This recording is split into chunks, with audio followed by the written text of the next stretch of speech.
اکثر لوگ جب بحث اور مباحثہ کرتے ہیں تو ان کے پاس کوئی دلیل نہیں ہوتی، لیکن وہ بحث اور مباحثہ کر رہا ہوتا ہے۔ اگر میں آپ کو ایسا دلیل دوں جس کا جواب شیعہ قیامت تک نہ دے پائے، کیا یہ دلیل واقعی کارگر ہوگا؟ آئیے سمجھتے ہیں۔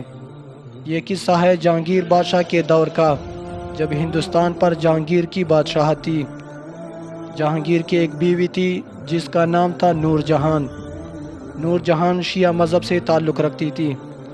اس نے ایران خط لکھا کہ ایران کے سب سے بڑے مناظر کو ہندوستان بھیج دو تاکہ مناظرہ میں شیعہ مذہب کی حقانیت بیان کرے، اور ساتھ میں تحریر کیا کہ وہ مناظر سیدھا آگرہ نہ آئے بلکہ لاہور سے ہوتا ہوا آئے، جہاں علماء نہیں ہے بلکہ صوفیاء ہیں، اور جن کو ہرا دینا آسان بھی ہے۔ اس طرح شیعہ مناظر کی آگرہ آنے سے پہلے داغ بیٹھ جائے گی۔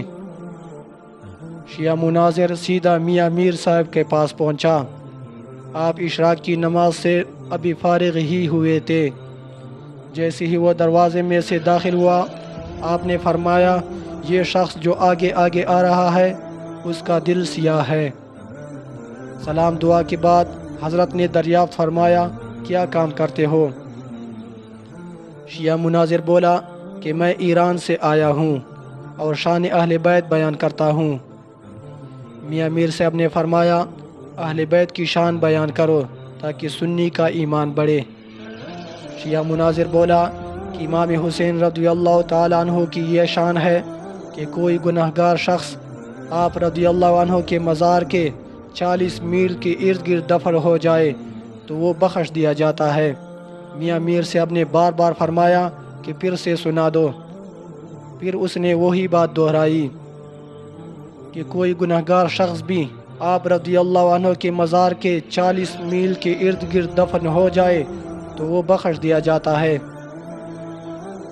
جب بار بار اس نے یہ پڑھا تو آپ نے پھر اس سے پوچھا کہ امام حسین رضی اللہ عنہ کو یہ مقام کیسے ملا؟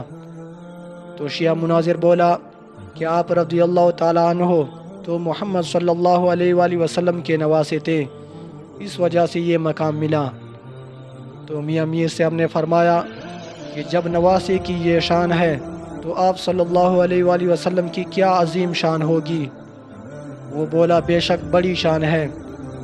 پھر میاں میر صاحب نے سوال کیا کہ جو آپ صلی اللہ علیہ وآلہ وسلم کے مزار میں ان کے ساتھ سوئے ہوئے ہیں، کیا وہ بخشے نہیں جائیں گے؟ یہ جواب سن کر شیعہ عالم ہکا بکا رہ گیا اور آگرہ آنے کی بجائے واپس ایران بھاگ گیا، اور یہ کہہ کر گیا کہ جہاں کے صوفی بزرگ ایسا علم رکھتے ہیں تو یہاں کے عالموں کا کیا مقام ہوگا۔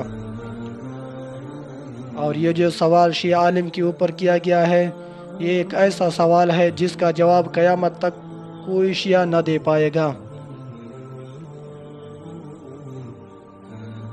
آپ کا کیا خیال ہے کہ جو جواب میاں میر صاحب نے دیا، کیا وہ کافی تھا یا نہیں؟